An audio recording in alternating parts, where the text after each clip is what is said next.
Muy buenas noches, muy buenas noches. Estamos con el señor Roger Ronril, un destacado peruano, escritor de temas amazónicos, eh, muy querido en la zona de la Amazonía.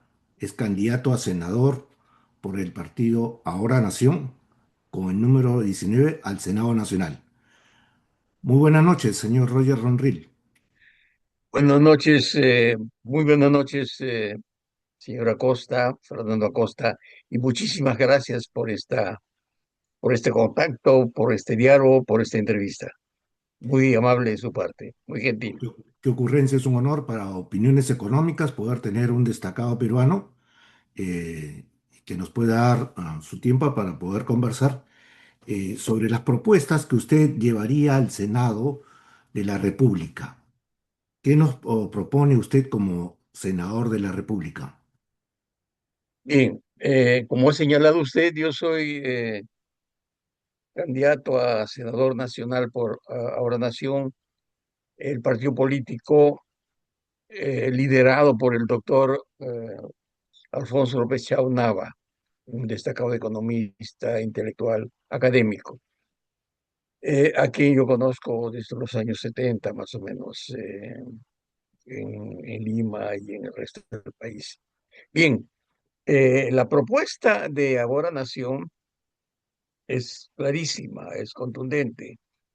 Plantea hacer una profunda reforma del Estado, mm, un Estado carcomido por la corrupción débil, capturado por los grupos de poder. eh, Anuncia, ofrece, plantea un desarrollo urgente, prioritario de las regiones, eh, para que crezcan económicamente, alcancen su autonomía y tengan capacidad de exportación.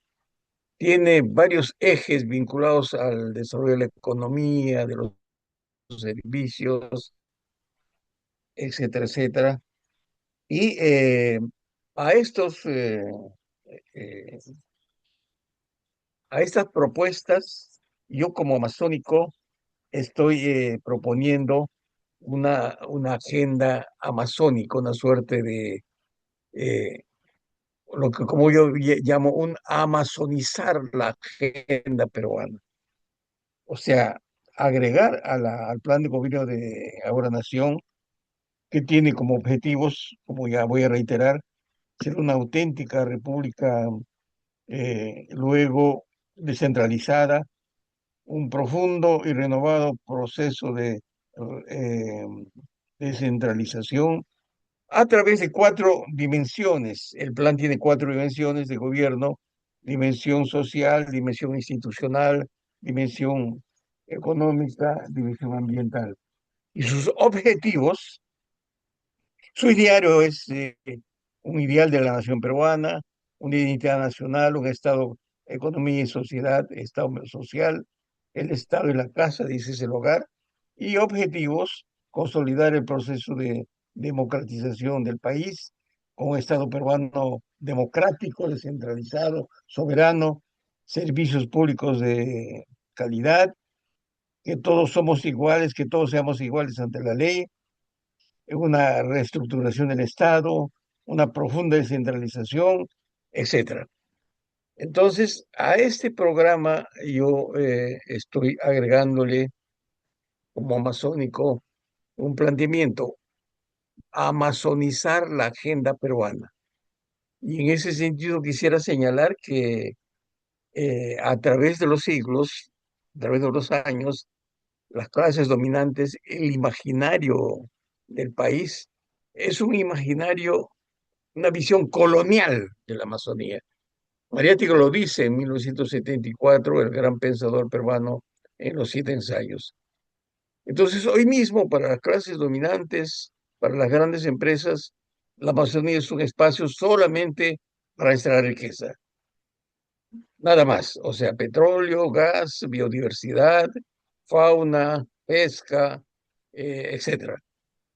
En cambio, desde mi punto de vista, y lo he planteado en un libro que se publicó en el año 2010, lo publicó Naciones Unidas, yo señalo que la Amazonía en el siglo XXI debe ser el espacio estratégico, geopolítico, geoeconómico e hidropolítico. Porque en la Amazonía, que es el 70% del territorio nacional, están los bienes de la naturaleza que son fundamentales en la economía global, eh, ahora en crisis en el siglo XXI. Y dentro de en ese contexto, digo, en esa relación donde tenemos flora, fauna, eh, el recurso más importante, el más vital es el agua. Como usted sabe, señora Costa, el agua es el recurso más escaso del planeta. Las guerras de ahora y del futuro son por el control del agua. En la Amazonía hay el recurso agua y lo voy a explicar brevemente. Cada árbol que hay en la Amazonía genera, extrae, absorbe 1.000 litros de agua al día. 1.000 litros.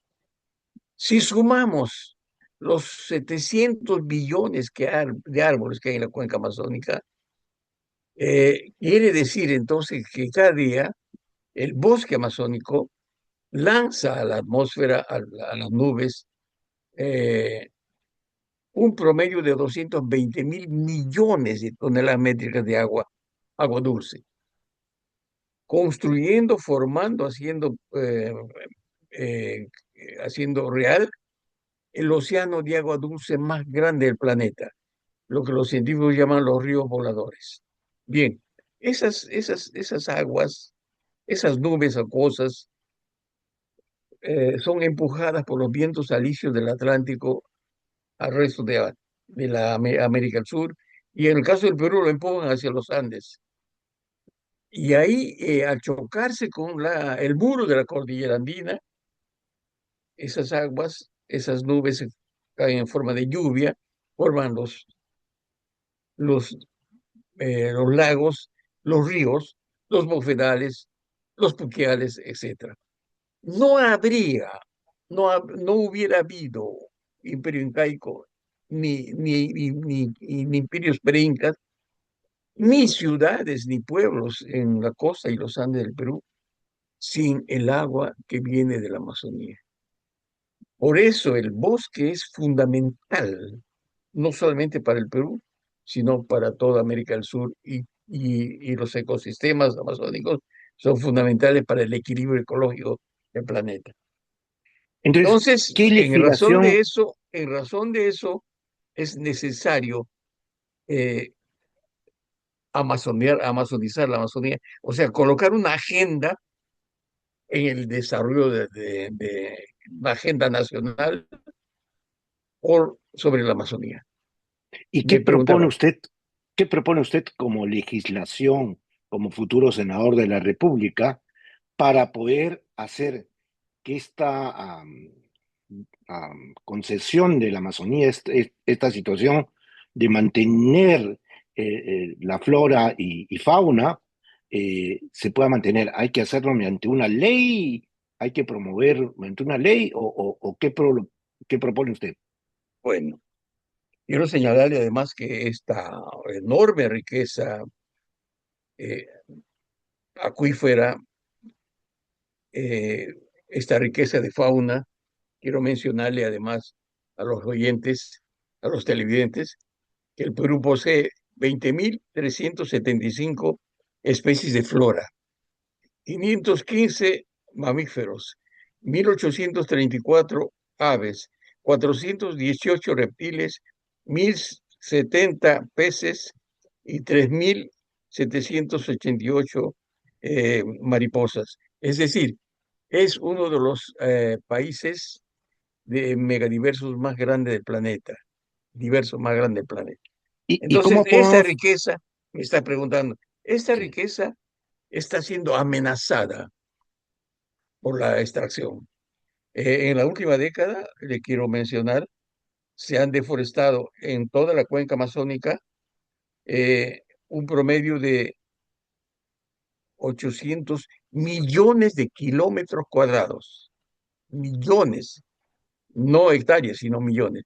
Y hay en estado de deterioro más de 1 millón. El 26% del bosque amazónico ya está afectado, deteriorado o destruido. Y los científicos dicen que estamos llegando a un punto de no retorno, porque con el bosque muere también la flora, la fauna, por ejemplo, las mariposas. En los últimos incendios que hubo el 2019 y el 2020, se calcula que murieron 500 millones de mariposas que habitan en el bosque. Y las mariposas son los animales más valiosos del planeta. Polinizan el 70% de las frutas y verduras que consume el ser humano.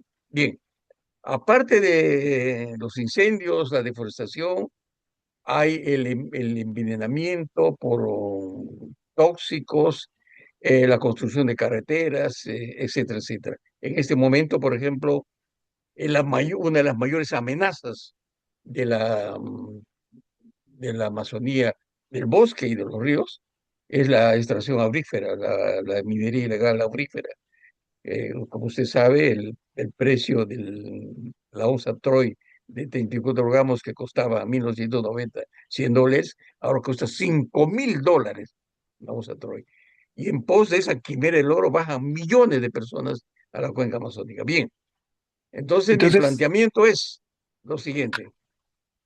Si no detenemos ese proceso de destrucción, según la ciencia, los estudios, no habrá Amazonía en 10 o 20 años. Por lo tanto, es- tenemos que cambiar el modelo extractivo mercantil primer exportador por una bioeconomía, una economía circular. Tenemos que declarar el bosque amazónico cero deforestación y tenemos que dar una serie de medidas de protección, sobre todo, por ejemplo, los pueblos indígenas. Titular las tierras y territorios indígenas en la Amazonía, porque son esos espacios donde mejor se controla y se vigila y se cuida la naturaleza. El 80% de las tierras indígenas en el mundo, en este caso en la Amazonía, en el Perú, hay 80% de biodiversidad todavía intacta. Y entonces eso hay que hacerlo con normas de control, con normas, eh, eh, con leyes que vuelvan a recuperar, le digo, en los últimos meses y años, se han dado leyes en el Congreso de la República del Perú, normas que han debilitado, se han extinguido en algunos casos el control y la preservación de los bosques, el sistema de control ambiental. Entonces, hay que recuperar esas normas y crear otras normas, organizar a los pueblos indígenas, titular sus tierras y empezar a controlar. Y ahí lo fundamental es, no vamos a convertir el bosque amazónico en un museo de nueva manera. Vamos a utilizar el bosque en pie, construir una bioeconomía basada en los maravillosos recursos que tiene el bosque: perfumes, alimentos, medicinas, resinas, etcétera, del bosque en pie. Y entonces, una bioeconomía y una economía circular. Ese proceso, naturalmente, es un proceso no inmediato, es un proceso gradual que se va a ir construyendo. usted propondría desde el Senado crear una nueva concepción para poder defender la biodiversidad, hacer una economía circular en la cual la diversidad o la biodiversidad que hay en la Amazonía se promueva empresas que hagan esta economía circular. ¿De qué forma? Promoviendo con un incentivo de Bueno, impuestos. empresas que empiecen a producir medicinas, perfumes y otros productos más de la demanda mundial sin cortar los árboles, como digo, el bosque en pie, ¿no es cierto? Y eso, ahora hemos hecho estudios, hay estudios que determinan, que prueban que el bosque en pie es mucho más valioso que el bosque talado. Porque tú sabes que si uno tala, la economía estatal mercantil primaria exportadora, como la economía, los agronegocios en Brasil. Brasil es el mayor productor de carne de vacuno del mundo, 200 millones de toneladas produce cada año, pero Ujú. tiene que talar un árbol para cada vaca, porque es ganadería extensiva. Igualmente es el mayor productor de soya del mundo y cada año tiene que talar 40 millones de hectáreas de bosques para la soya, soya para que alimente animales. Entonces, es un modelo que está destruyendo. En este momento, la Amazonía brasileña está en una crisis. El 40% del territorio ya no tiene agua. Eh, Entonces, es un modelo absolutamente inviable en términos económicos, en términos sociales y en términos ambientales. Y Entonces, sin podríamos embargo, hablar, lo increíble es que los agroexportadores peruanos quieren copiar el modelo de agronegocio brasileño, ¿no? Lo que ya, resulta sorprendente. ok, y en el tema forestal, les habría que hacer no la tala de árboles, sino eh, cortar las ramas de los árboles para hacer un proceso maderero distinto a no la tala, sino, mejor dicho, a la cortar ramas que permitan desarrollar el proceso forestal, pero sin necesidad de talarlos. Mire, hay una concepción,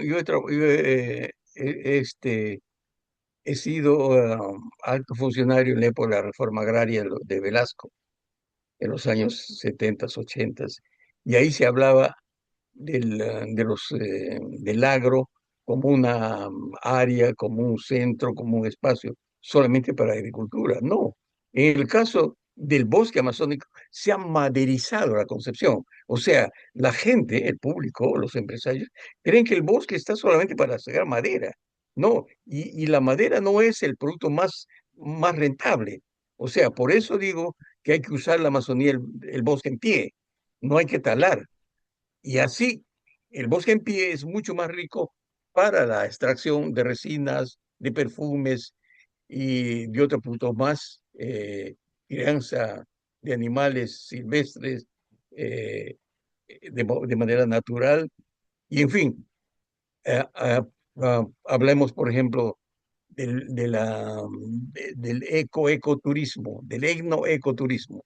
Es decir, el turismo mundial que ahora busca mucho más la naturaleza, que mire la naturaleza, pero que se involucre con la cultura de los pueblos indígenas. Por eso yo hablo de etnoecoturismo, hablo de biocomercio, hablo de bioeconomía, es decir, del uso de esos recursos, pero de manera sostenible, sin destruir el bosque. Repito, el bosque en pie es mucho más rentable que el bosque talado. Como usted sabe, eso está ocurriendo en los monocultivos.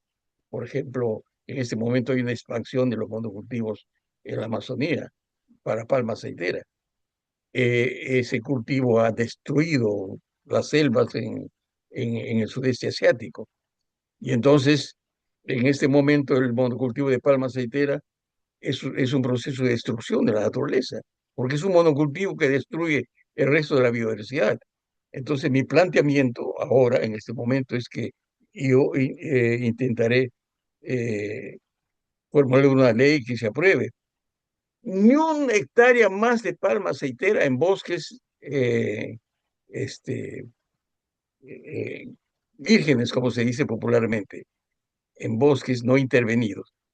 Toda la palma aceitera debería sembrarse en bosques ya intervenidos. ¿Usted sabe cuántas hectáreas de bosques, de bosques talados, como se dice en la Amazonía, purmas, bosques secundarios es su nombre técnico? ¿Cuántas hectáreas hay? Hay 1 millón de hectáreas. ¿Ya? Solamente en San Martín, en la Alta Amazonía, hay 500.000. Entonces, sin adelante vamos a seguir sembrando palma aceitera, este monocultivo eh, que se exporta y tiene usos nacionales. Este monocultivo tiene que sembrarse en bosques ya intervenidos O para sea, recuperar el bosque. o sea, promovería la siembra de la palma aceitera en bosques que ya Em- han tenido Así, depredación. ha sido Ok, así, pero no para solamente, recuperarlos en parte. pero no solamente palma aceitera, ¿no? Sino de repente No, a los los otros monocultivos empresarios, también.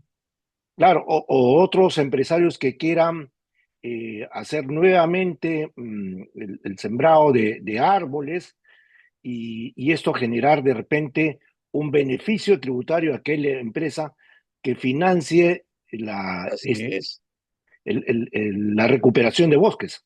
así es. ¿Y por qué, la pregunta es, ¿y por qué las grandes empresas de palmicultura eh, prefieren los bosques primarios, o sea, los bosques no intervenidos, para usar la madera? No es la otra razón. Quieren usar la madera, ¿no? Hacen negocio la madera. Por lo tanto, en adelante vamos a plantear una norma que diga que no más monocultivos de palma aceitera y otros monocultivos más en bosques primarios, sino en purmas o en bosques secundarios que ya han sido talados. Y esos, esos monocultivos ayudarían de alguna manera a recuperar esos bosques ya talados.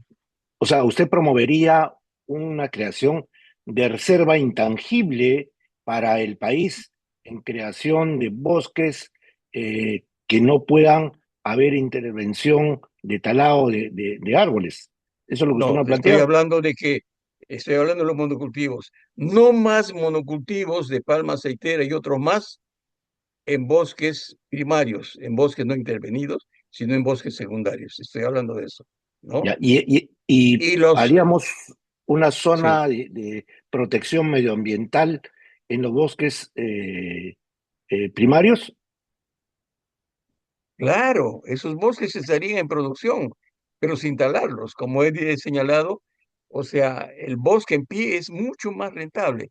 Hay experiencias ya, he estado en Brasil, en la región del Acre, ahí hay experiencias ya de bosques, de producción de recursos en bosques no talados, ¿no? Ya hay experiencias eh, que son valiosas. O sea, una de sus propuestas sería crear zonas de reserva, como reserva natural en bosques no talados. No, lo preciso es lo siguiente. No más deforestación en la Amazonía, deforestación cero, y empezar a construir una bioeconomía en bosques no talados, en bosques en pie. O sea, Correcto, una economía correcto. basada en la elaboración de medicinas, de perfumes, de resinas y otros alimentos que hoy día tienen una enorme demanda en el mercado mundial, como por ejemplo la uña de gato, que se exporta a Europa y Estados Unidos, ¿no? O sea, no necesitamos talar el bosque en pie es mucho más valioso y productivo. Ok, correcto. ¿Y qué nos propondría usted con el tema del turismo receptivo en la zona? Porque indudablemente el Uy, turismo también ahí, si no hay un mecanismo de control, empieza a ser, a depredar los bosques, ¿no? no, el turismo en la Amazonía está creciendo, ¿no? Hay europeos, norteamericanos, asiáticos que van en busca de la naturaleza y mi planteamiento, como le he señalado ya hace un momento, es que llamar al turismo etnoecoturismo, es decir, va el turista para conocer la naturaleza pero para participar, para compartir la cultura de los pueblos. Y hay experiencias. Imagínese usted un turista, un grupo, una familia que va a un bosque de protección, a un parque, y ahí se involucra con los pueblos indígenas, comparte su vida, sus prácticas. Son experiencias maravillosas para ellos. Yo he hablado con ellos, he compartido. O sea, por eso llamo al nuevo turismo en la Amazonía etnoecoturismo, un turismo de la naturaleza y de la cultura. Ok, ¿y qué se beneficiaría las tribus amazónicas o el poblador peruano con este mecanismo de este nuevo turismo? ¿Qué le generaría de bienestar? no al turista que viene a ver la maravilla de la naturaleza, sino al poblador que está en la zona. Serían los mismos pueblos indígenas eh, en cuyas áreas estarían los centros de etnoecoturismo los que se beneficiarían, ¿no? Hoy en día usted puede ver en la cuenca amazónica una suerte de esclavitud indígena sobre el turismo. O sea, en Iquitos, cerca de Iquitos, en Río Momón, hay una empresa de turismo, por ejemplo, y cada vez que llegan los turistas, vienen los pobladores, son traídos de sus comunidades para bailar, para hacer espectáculos, ¿no? Y por el contrario, hay en Madre de Dios, en el sur de la Amazonía, un pueblo que se llama Infierno, una comunidad que se llama Infierno. Le pusieron ese nombre, me cuentan que el sacerdote que llegó a la comunidad quiso poner el nombre de un santo. Y los indígenas le dijeron, no, se va a llamar Infierno, porque en la época del caucho, este fue un infierno. Así que la comunidad se llama Infierno. Sin embargo, en esa comunidad que se llama Infierno, funciona una empresa turística administrada por los pueblos, por los propios indígenas. Ellos son los gerentes, los guías y más para dirigir a los pueblos indígenas. O sea, ellos van a asumir ese rol de empresarios del turismo, como administradores, como cocineros, como guías, etcétera, etcétera. De eso se trata. No, eso no excluye que haya empresas turísticas de empresarios extranjeros, pero con reglas eh, fijas, determinadas, de no utilización, por ejemplo, por los indígenas, ¿no? Como espectáculo, y de no talar el bosque, de no menoscabar la fauna, etcétera, etcétera. Porque además esos son los tesoros que buscan los turistas, ¿no? O sea, un turismo así tendría miles de visitantes realmente. Pero hay que generar esa actividad para los propios indígenas. Hay una economía indígena además, ¿ya? Mire, en los últimos años, los modelos extractivos se instalaron en las comunidades, entonces los indígenas empezaron a copiar el modelo de los colonos, es decir, talar el bosque, sembrar café o cacao. Y cada vez que ellos venía una crisis, Brasil es el mayor exportador de café del mundo y tenía una buena cosecha, los precios caían en el Perú y la economía indígena iba por los Ujú. suelos. Pero ellos tienen su propia economía, porque como tienen sus espacios territoriales, y ahí pueden producir alimentos, pueden producir perfumes, y sobre todo medicamentos, con las plantas medicinales que ellos conocen. O sea, la economía indígena puede ser y debe ser un modelo de economía sostenible, de bioeconomía realmente. ¿Usted propondría una especie de canon amazónico para estas empresas turísticas, sean nacionales o extranjeras, para que ese canon sirva para que las comunidades indígenas tengan recursos para mantener sus tradiciones, su cultura, su bienestar, promover su sanidad eh, ambiental, promover su salud, su educación? Este canon, usted propondría una especie de canon. Mire, hoy en día estamos hablando, el Perú tiene 36, 33 millones de habitantes y los pueblos indígenas, no de acuerdo a los censos que se hacen el año 2017 se hizo un censo nacional para los pueblos indígenas y el año pasado se hizo otro censo. Cada vez que el Estado hace un censo, los pueblos indígenas disminuyen. ¿Por qué? Al Estado, al sistema, no le interesan los pueblos indígenas. Quisiera que desaparezcan. ¿Ya? Pero la población indígena en este momento es de 12 millones de habitantes. Es decir, más del 30% de la población peruana. Y los pueblos indígenas en el Perú son cuatro andinos: Aru, Jacaru, Aymara y Quechua, y 51 pueblos indígenas peruanos, amazónicos. Eh, La población es 8 millones de quechuas, 8 millones de quechuas andinos, 1.800.000 aymaras andinos también, habitantes en el lago Titicaca, y 500.000 indígenas amazónicos. Los indígenas amazónicos tienen sus tierras y territorios, algunos no están titulados, hay que titular, y ellos deben construir su propia economía. Ahora están en la pobreza, en el abandono, porque el Estado los ningunea, los tiene abandonados, ¿no? Pero es el momento de que ellos generen sus propios recursos en base a su riqueza natural, en base al turismo, al etnoecoturismo y a otras actividades más productivas sostenibles, como la producción de medicinas, plantas medicinales y otro punto más en sus propios territorios o sus propios bosques. Correcto. Ahora, Usted como defensor de la Amazonía, por eso le hago la pregunta, ¿propondría un canon amazónico a favor de las comunidades indígenas, tanto los que hagan explotación o el servicio turístico, las empresas nacionales o extranjeras, tendrían que parte de sus utilidades dar como un canon para proteger estas comunidades indígenas? ¿Usted como defensor de la Amazonía en el Parlamento haría eso? eso sería factible y posible si es que las empresas turísticas utilizan los espacios territoriales eh, indígenas, ¿no? Pero si no, los indígenas podrían crear su propia economía y lo que el turismo empresarial genera, bueno, sería parte del Claro, ingreso fiscal. la pregunta es, ¿usted como futuro senador propondría la creación de un canon a favor de esas comunidades indígenas? No, no propondría.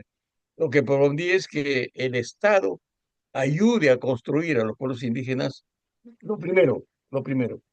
Yo he estado como experto en temas indígenas en todo el mundo casi. He estado en Oaxaca, he estado en Bolivia, en Colombia, he estado en Asia. Y la demanda fundamental de los pueblos indígenas en este momento, ¿sabe usted cuál es? La titulación de sus tierras y territorios. Porque las riquezas, las tierras raras, los metales, el petróleo, el gas, la biodiversidad, está en territorios indígenas. Hoy en día hay una presión enorme por esos territorios. Así que hay que garantizar su soberanía, su seguridad, titulando. Ese es el primer paso. El segundo paso es atender. El Estado tiene la obligación de atender las necesidades básicas de los pueblos indígenas: salud, educación intercultural, salud intercultural. El canon es otra cosa, ¿no? En este momento hay un canon petrolero en la Amazonía, ¿no? Que ha sido mal utilizado. A propósito, quiero señalarle, cuando uno analiza la Amazonía, en este caso peruana y también la Amazonía sudamericana, la cuenca amazónica, uno de los mejores análisis para ver la realidad es el análisis de los ciclos. La Amazonía, en la Amazonía se han instalado ciclos económicos en función de la demanda mundial, ¿no? En el caso de la Amazonía, los últimos ciclos ha sido el ciclo del caucho, fines del 19 y principios del 20, que produjo un colapso de la población indígena, murieron como 50.000 indígenas. Luego ha venido el ciclo del petróleo, el ciclo del narcotráfico, etcétera, etcétera. Entonces, esos ciclos están vinculados a la economía mundial. Entonces, los pueblos indígenas no tienen que depender de esos ciclos. Ellos tienen que crear su economía con, como digo, un modelo sostenible, la economía circular. Ellos dan el ejemplo. Y en lo que respecta al canon, le cuento que en la época del caucho no era un canon, era una renta cauchera que en el año 2005 generó 5 millones de libras esterlinas y se hizo humo con la corrupción, con el mal gasto. El canon petrolero en la Amazonía se instaló el ciclo petrolero en 1973. los recursos que ha generado el canon petrolero se han eh, sustraído, se han mal invertido. Voy a dar un ejemplo solamente. Entre el año 1908 y 15, el ingreso por canon petrolero ha sido de 15.000 millones de soles. Cuando usted revisa cómo se han gastado esos dineros, se han gastado en carreteras que no existen, en monumentos que no existen, en sueldos, en fin, se ha, eh, diría, se ha dilapidado esos recursos del canon. ¿Ya? Y hoy en día la Amazonía peruana vive una crisis por la baja de los precios del petróleo y la estación petrolera ha descendido también, ¿no? Entonces, la experiencia del Cano es una experiencia perversa en el caso de la Amazonía, por su mal uso. O- ok. Usted nos propone un tema de titulación de la propiedad del territorio Indígena. indígena. Esa Pero la es cos- una, esa es pero una no, demanda urgentísima, ok, porque como digo, en este momento, debido a al predominio de grandes empresas multinacionales, a la disputa hegemónica entre China y Estados Unidos por el control territorial de la Amazonía, por el agua y por otras causas, la construcción de carreteras. Hoy en día los pueblos indígenas y sus territorios están amenazados más que nunca. Por lo tanto, una correcto. garantía de sobrevivencia es titular esas tierras y Ya, territorios. pero la titulación de tierras tiene que ir primero. Hay un tema de un mandato constitucional. El territorio es de la am, sociedad comunal. Las comunidades, los territorios están en manos de las comunidades. Habría que hacer una modificación constitucional para poder titularizar esas tierras. No, no. Las tierras se comunican, yo he sido la persona que escribió el discurso de promulgación de la ley 2653 en 1974, en la época de Velasco. Mi trabajo era escribir los discursos de expropiación de las tierras y también de adjudicación. Y recuerdo muy bien que la norma, la ley, eh, dio tres elementos de seguridad a los territorios. Las tierras eran imprescriptibles, inembargables, y no se podía vender ni expropiar. Esos principios fueron derogados en el gobierno de Fujimori. Bien, hoy en día entonces los pueblos indígenas en la Amazonía, y esto es muy importante, tienen 10.000 hectáreas, 20.000 hectáreas las comunidades, ¿no? Claro, son territorios de las comunidades. Así es. Sin embargo, hoy en día los pueblos indígenas, estoy hablando por ejemplo de los Abajú y Wampis, los Jíbaro Jíbaro, o de los Asháninkas, están planteando, y esa es una revolución en el Perú, están planteando la titulación de sus territorios ancestrales, porque eran naciones y pueblos, ya no la titulación de 10 o 20 hectáreas, de 10 a 20.000 hectáreas, donde ahora viven, sino están planteando la titulación de sus territorios ancestrales. Este va a ser la gran polémica, el gran problema político, el gran debate que va a haber en el Perú en los próximos años. Claro, Pero hoy, lo que estamos planteando en ese momento es que el Estado por lo menos titule las tierras y territorios que ellos han sido, a los cuales se los ha asignado de acuerdo a la ley 2653, la ley de claro, comunidades nativas. pero la constitución actual toma estos territorios como comunidades indígenas, ¿es correcto? Así es, así es. Entonces, No es una titulación, no puede ser una titulación individual, es una titulación comunal, como ya, corresponde a una comunidad. y no debería promoverse más bien la titulación individual para No, que de ninguna manera. cada indígena tenga propiedad sobre su territorio. Bueno, hay economistas neoliberales como Fernando de Soto que han planteado eso, pero eso destruiría la vida de las comunidades. y las propias comunidades no están de acuerdo con eso. Ellos plantean y quieren, reclaman una titulación comunal, igual que los Andes, igual que los Andes, ¿no? Las comunidades campesinas. Ok, correcto. ¿Qué usted haría como senador de la República para promover un desarrollo territorial en la Amazonía?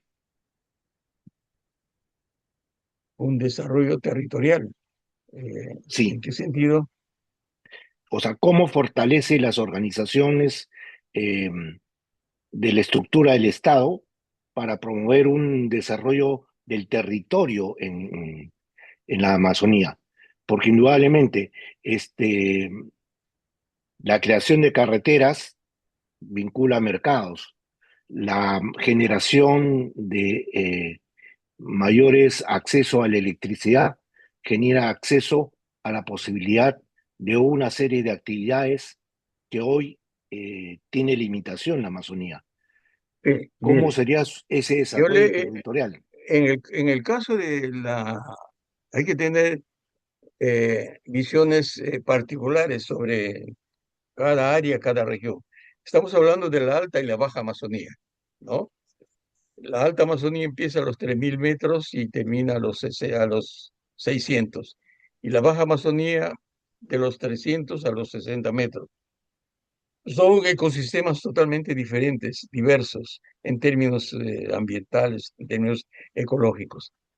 En el caso de la baja Amazonía, estoy hablando de Iquitos, de Pucallpa, las carreteras son los ríos, son los ríos. Y mi planteamiento y el planteamiento de otros especialistas es que lo que tenemos que hacer es conservar los ríos, protegerlos, conservarlos, evitando, ha habido un plan de, por ejemplo, de dragado de los ríos, y eso hubiera afectado, los pueblos indígenas se negaron, hubiera afectado todito el ecosistema fluvial, sobre todo la biomasa pesquera. Y entonces los ríos, eh, yo he pasado mi infancia en Bagazán, en el río Cayali, y el pueblo estaba a la orilla del río. Hoy día el pueblo de Bagazán está a 2 kilómetros. Todo ha cambiado. Y usted sabe por qué ha cambiado. Bueno, primero porque han eliminado el bosque de las orillas. Y al eliminar el bosque de las orillas, las lluvias Han tropicales invadido, erosionan las riberas claro, y el suelo erosionado se colmata al interior en la profundidad del río. O sea, un río que antes tenía 40 metros de profundidad ahora tiene 10. Y con la misma cantidad de lluvia hay enormes inundaciones. Entonces, eso ha cambiado el curso, ha cambiado el mapa hidrográfico de la Amazonía. Entonces, lo que hay que hacer en la Amazonía es recuperar esas orillas y proteger esos ríos que son los verdaderos, las verdaderas carreteras que hay en la Amazonía. En el caso de la selva alta, evidentemente ahí los ríos son mucho más correntosos, no son navegables en su mayor parte, y entonces ahí sí hay que hacer carreteras, pero con dos condiciones, lo he planteado así, y eso vamos a plantearlo en el Congreso. Ninguna carretera en la Alta Amazonía debe hacerse sin un plan de estudio ambiental. Ninguna carretera debe abrirse en la Alta Amazonía sin previa titulación de los territorios indígenas que atraviesan esas vías. Y como conclusión le digo, si no se hace eso, las carreteras en la Amazonía no son vías de desarrollo, son vías de destrucción, son vías de pobreza, porque las carreteras se construyen para sacar madera y otros recursos más, ¿no? Y no genera riqueza. Entonces, esas son dos condiciones fundamentales. Un plan de estudio ambiental, un programa, un estudio, y luego la titulación de las tierras y territorios indígenas para no afectar su integridad y su desarrollo. entonces se requiere, en primera instancia, en los primeros años suyos como senador, es crear una ley de intangibilidad del territorio amazónico, ¿o no? No, Basta con crear, generar declarar cero deforestación y entonces el propio Estado debe encargarse de evitar la deforestación y empezar a construir una economía en base al bosque en pie. Es un proceso, parece inviable, parece difícil, parece una utopía, pero tiene que empezar a hacerse. Porque yo le digo, si no cambiamos el modelo actual extractivo mercantil y privado exportador, no habrá Amazonía en 10 o 20 años. Y eso no lo digo Correcto. yo, lo digan Por los eso le científicos. digo, no solamente en el tema de la tala de árboles, por eso no cree necesario crear una intangibilidad de uso de la Amazonía, porque ahí no solamente sería la tala de árboles, No, sino en el este uso caso, indiscriminado de en- la extracción de minerales, ¿no? bueno, en este caso, el bosque en primer lugar, ¿no? Y luego, en el caso de la minería, por ejemplo, hoy en día, como le digo, la onza Troy de 31 gramos, que en el año 1980 costaba $100, ahora está a $5.000 al precio de hoy día. Hoy día. Y un obrero, un campesino que en su chacra del Cusco, de Puno, de Arequipa, etcétera, ganaba pues hace 3 o 4 años 20, 30 soles al día, hoy puede ganar como obrero de una empresa minera 500 soles. Entonces hay un éxodo masivo en busca de esa quimera del oro. Y los indígenas están planteando una serie de medidas urgentes de control de esos territorios porque la minería está afectando todo. Le digo, la minería amazónica es minería eh, aurífera, minería de oro pluvial. Son eh, eh, pepitas de oro que bajaron de los Andes a lo largo de los siglos, de la cordillera. En el caso de, por ejemplo, de Madre de Dios, bajaron de Ananea, de la cordillera de Puno, ¿no? Y Cusco. Y entonces esas pepitas de oro se depositaron en las orillas de los ríos, en los suelos aluviales. Y los suelos aluviales, o sea, las bárceas, como se dice técnicamente, son los más fértiles suelos de la Amazonía. Esos suelos están siendo destruidos por las tracas, porque allí está el oro. Se remueven esos suelos, se destruyen esos suelos. Punto uno. Punto dos. Para separar la grava del oro se utiliza, como usted sabe, mercurio. Y el mercurio es arrojado a los ríos. Hoy en día, en muchas áreas de la Amazonía, ya no se puede consumir pescado porque están envenenados. Hay 46 cuencas que están con extracción aurífera. A eso le agrega la gasolina, el petróleo, a eso agrégale la explotación de personas. Y hoy en día, voy a decir algo que es lo más grave. El oro en este momento cuesta más que el narcotráfico, más que la cocaína. Y entonces la economía ilegal está bajo control en esas zonas de frontera por los eh, grupos criminales más poderosos que hay en la cuenca amazónica. Estoy hablando del Comando Verbelo brasileño, y estoy hablando del Tren de Aragua de Venezuela. Entonces, hoy en día, esas áreas fronterizas de Brasil, de Colombia, el Perú y Ecuador están bajo el control de estos grupos criminales y en el caso del Perú no hay Estado en la zona de frontera.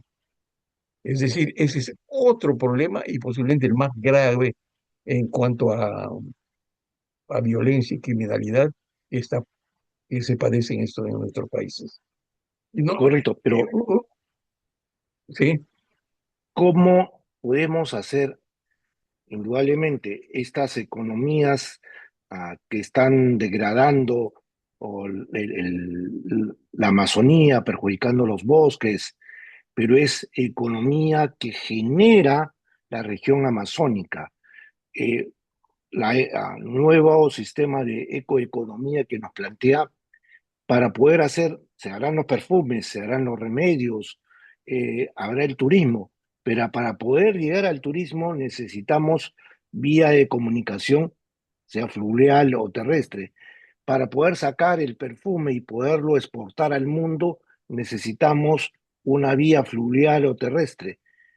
Necesitamos, para poder producir ese perfume en el bosque, necesitamos energía eléctrica. Entonces, de todas maneras va a haber un impacto de la situación amazónica e incluso de las comunidades que no conviven con una sociedad de energía, de acceso al ruido de las carreteras o circulación masiva de población, ¿no? Mire, en este momento hay algunas centrales hidroeléctricas en la Amazonía, pero ahí hay otra respuesta absolutamente moderna, ¿no? Hay que empezar a usar, sobre todo en la Amazonía, energía eólica, imagínese, ¿no? Que es la alternativa. China está produciendo el 80% de los paneles solares en el mundo, ¿no? Entonces, justamente a eso vamos, empezar a reemplazar la energía fósil por la energía eólica, la energía solar, que es tan rica en el caso de la Amazonía, ¿no? Imagínense, usted tiene sol todito el día. Y hay algunas empresas turísticas que ya tienen paneles solares en este momento. O sea, por ahí va la solución, un cambio de matriz energética, ¿no? Por ahí va Ok, una de las en soluciones. caso de un cambio de matriz energética, en el caso de la vialidad y el transporte, crear mejor mecanismos La mayor parte del turismo que fluvial. va a Iquitos, por ejemplo, va de Lima en avión, igual que van de Lima al Cusco, ¿no? Para ir a Machu Picchu. Y, y para ir a San Martín también va por vía aérea. Ahora, mm, al interior ya tienen que usar las carreteras, ¿no es cierto? Y por eso digo, pues, que las carreteras en adelante tienen que hacerse eh, con un estudio de impacto ambiental que aminore los costos ambientales de esa carretera. Y algunos están planteando incluso reemplazar las carreteras por ferrocarriles, que tendrían menos costo y daño ambiental, ¿no es cierto? Porque en los pasajeros, el problema es el siguiente. Cuando usted construye una carretera de 100 kilómetros, por ejemplo, que vaya de Tarapoto a Balsa Puerto, por decirle, en un año tiene 5.000 colonos que están haciendo sus chacras, están batiendo el bosque, por incontrolablemente. supuesto, ese es ¿Ya? el impacto de la carretera, ¿no? Este es el Crean impacto de la ciudades carretera. nuevas, crean ciudades nuevas, no crean No, traslado de. están destruyendo la naturaleza, ¿no? Para Claro, hacer por comunidades. eso digo, o sea, no, entonces en la Amazonía habría que hacer un tema de intangibilidad porque al hacer la carretera, llevar lo que se dice desarrollo Por con la eso, carretera, se por eso le genera. digo yo, por eso, previamente nunca se hace para hacer una carretera. Hoy día hay demandas de decenas de legisladores para carreteras, porque es un negocio. Por ahí transita el narcotráfico, el contrabando de oro, ¿no? Tiene usos criminales. Entonces, por eso le digo, cuando hay un planteamiento de una comunidad, un pueblo, de una carretera, primero un estudio de impacto ambiental para ver de qué manera aminoramos el costo ambiental de esa vía con relación al bosque y a las comunidades nativas, ¿no? Eso es. Ese es el primer paso, un paso fundamental. Ok, correcto. Entonces, resumiendo la entrevista, usted como legislador propondría la titulación de las tierras nativas de la Amazonía. Como Propondría, una prioridad inmediata. Esa sería la primera norma. Como una prioridad inmediata, titular las tierras y territorios indígenas para darles una garantía de seguridad y supervivencia, ¿no? Porque hoy día están más avanzados que nunca. Esa sería una de las medidas, ¿no? Y la ya, otra, otras medidas, articular con otros equipos, con otros. congresistas, con otros senadores, para plantear normas que permitan las otras leyes, ¿no? Eh, la, declarar cero deforestación en la Amazonía, ¿no?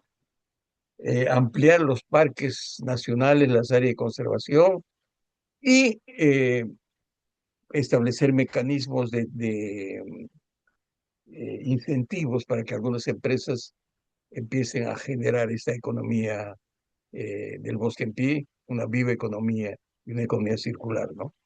Es un Ya, proceso que se tiene que dar. ya. Usted es candidato al Senado Nacional. Yo soy una persona que vive en la ciudad de Lima. ¿Por qué tendría que votar por Robin Rundrill, candidato al Senado por Ahora Nación, siendo yo un capitalino limeño que lo he escuchado con mucha atención, su concepto de la Amazonía, de lo que nos está comunicando y además haciendo conocer de la problemática amazónica? ¿Por qué yo, como ciudadano de Lima, tengo que emitir mi voto a favor del candidato Robin Reed con el número 19 al Senado, sabiendo que yo Primero, soy limeño y yo no vivo en la Amazonía? ¿Por qué sí, tendría que pero yo votar por Robin Reed? ¿por qué? Porque el día que se termine el bosque no tendrá agua ese señor, porque tiene que ser un defensor del bosque. Ese ¿Ok? es, o sea, por eso digo amazonizar la Amazonía, ¿no? O el Perú, Porque la ¿no? Amazonía es una renta estratégica vital para el Perú en el siglo XX. O De ahí para el sale Perú y el además el mundo, petróleo y entonces. el gas. ¿De dónde viene el petróleo y el gas? Viene de la Amazonía, ¿no es cierto? Entonces, por esa razón, mi término es amazonizar el Perú. Y la Amazonía ha vivido a lo largo de los siglos como un lugar remoto, aislado, olvidado, con una visión preficiosa, y nunca los partidos políticos, nunca. Y hoy en día estoy mirando todos los proyectos, los planes de gobierno, no aparece la Amazonía, apenas una referencia, se da cuenta, una visión absolutamente, ¿qué diría? Eh, eh, ¿Cómo sería el término decir, no? Totalmente centralista, no hay que olvidar.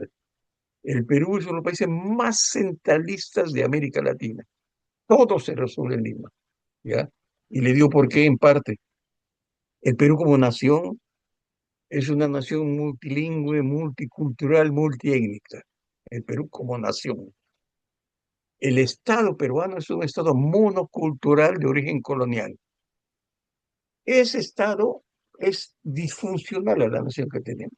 Por esa razón, yo estoy planteando en mis discursos, en mis acciones, hay que hacer una profunda reforma del Estado neocolonial y refundar la nación peruana, porque la fractura, el Perú es un país tremendamente racista. Esa fractura racista y este país hipercentralista, la causa es lo que le estoy diciendo. Y le voy a dar un ejemplo.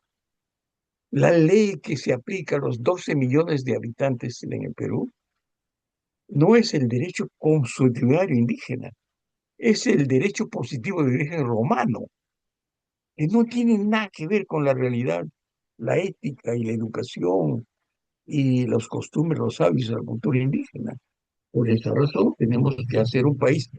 El Perú tiene que ser una nación, el Estado tiene que ser intercultural, la salud tiene que ser intercultural, la economía tiene que ser intercultural, la educación intercultural. Es decir, hay que construir una nación intercultural en función a esos 12 millones de pueblos indígenas que hablan 80 lenguas. Sin embargo, como le digo, el Perú, el Estado, la nación peruana es multicultural, multiétnica, multilingüe, y el Estado es un Estado con diseño colonial, como si solamente se hablara español.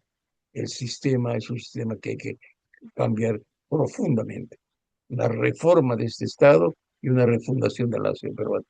Si el Perú no hace estos cambios, el Perú corre el riesgo de ser una nación inviable y colapsada en 20 años. No lo estoy diciendo yo, lo dicen muchos y algunos ya piensan que el Perú se está colapsando en este momento con la crisis eh, sistémica que está padeciendo en este momento, en lo político, en lo económico, en lo social. Correcto, don Roger. Le agradecemos mucho en nombre de opiniones, las opiniones económicas de haber participado en esta entrevista. Ya nos hemos pasado más de una hora. Le agradeceríamos su saludo de despedida a nuestros oyentes de las opiniones económicas, indicándonos por qué partido va, indicándonos a qué candidatura está postulando y su número respectivo para poder Bueno, en primer lugar, le dar a agradezco conocer. muchísimo por esta conversación, por esta entrevista, por esta gentileza y como amazónico, como fue peruano, le esperaré en Lima para darle un gran abrazo eh, y comernos un ceviche, un plato peruano, un juan, un upe, comida Con amazónica, ¿no? Con Con su Susuri. suri. ¿Ya? Ok. Y luego agradecer a todo el público que nos está viendo. Yo soy candidato al Senado, ah, candidato nacional al Senado con el número 19 en el partido Ahora Nación, que lidera el doctor Alfonso López Chao Nava.